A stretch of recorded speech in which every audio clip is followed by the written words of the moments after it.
phone screens and interviews. I got a question. Hold on. Yeah. Hold on. Here we go.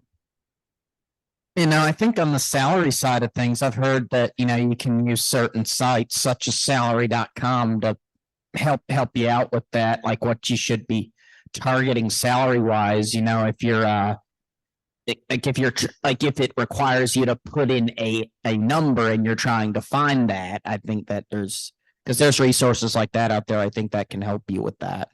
No, that's a very excellent point. There's no doubt about it. There's tons of free information on job search in the marketplace online, but that's a great point. I had a fella that I did get to join Timken, funny enough, and he was going through the application on the online thing. He got to the point where they said, yeah, you got to apply online to officially get into the database, blah, blah, blah. And he says, hey, I'm at the salary range thing, and which one should I pick? And I said, hold on a minute. And I called a buddy of mine in the organization. I said, hey, he's applying for this. What I don't want him to, screw up. And he told me the range to click, and he selected it. So again, the networking thing, invaluable. But yeah, other resources, and again, just be fair.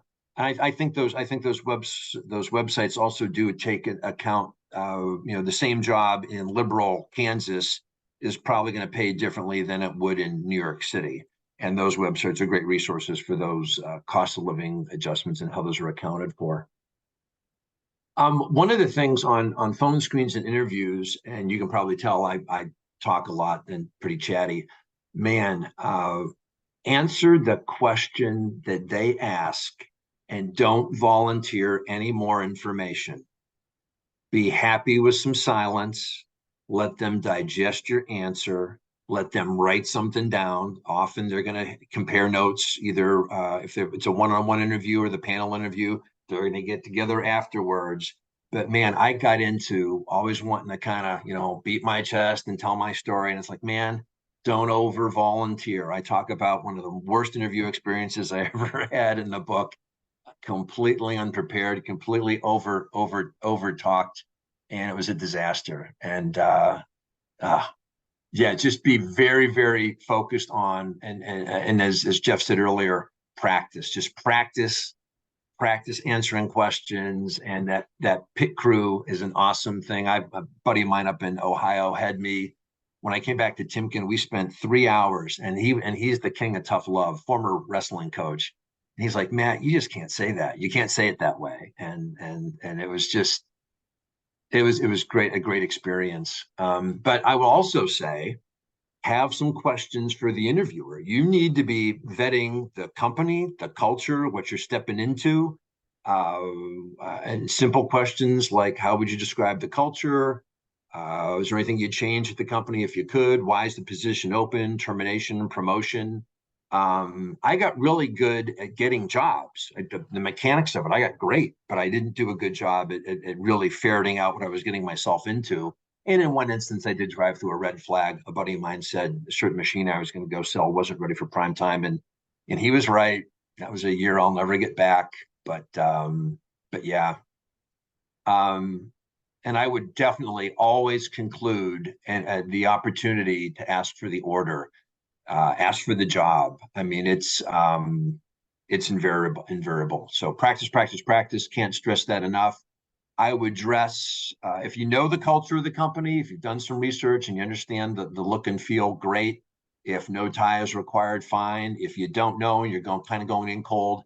Men with a suit and a tie. Women definitely do the suit jacket, slacks or skirt.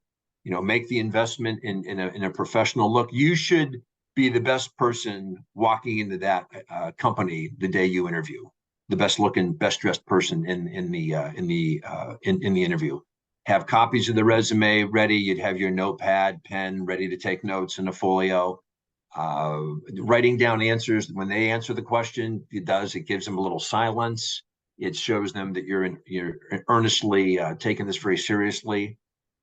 We talked about don't over answer. And then I like this one. This is something I've picked up, saying at the end, is there anything that we've talked about today that requires further clarification, or anything that is a gap that would prohibit you from making an offer to me. I'd like to address it now while I'm here. Is there anything you heard that would prohibit me from being considered for the position that I can clarify while we're together? And I always say, ask for the opportunity to join the team. I'd like the job. And this is one of the things you practice when you're doing your practice. I like what I've learned today. And you know, I want to join the team. I'd like the job. Asking for the order as a salesperson